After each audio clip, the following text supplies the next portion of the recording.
Naphthalene क्या है? बेंजोनोएट aromatic compound naphthalene anthracene. देखो सुनिएगा, ये हमारा बेंजीन हो गया, हुआ ना, बेंजीन हुआ ना ये। और अगर हम इस रिंग में बीच वाला सब हटा दिए और एक रिंग लगा दिए यहाँ डबल बॉन्ड लगाएंगे ऐसे, तो इसको बोलते हैं हम लोग बेंजीनोएट। क्या बोला जाता है इसको? बेंजीनोएट एरोमेटिक कंपाउंड है ये। 8 नंबर में है हमारा, फिर से क्वेश्चन आता है hydrocarbon. General formula alkane alkene alkane सब मैं छोड़ दे रहा हूँ है।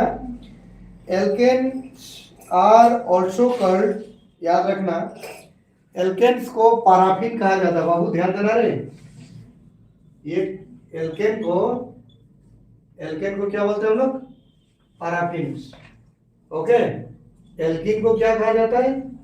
एल्कीन को कही जाती है ओलिफिन। हाँ, एल्कीन को क्या बोलते हैं? ओलिफिन। एल्केन को पैराफिन, एल्कीन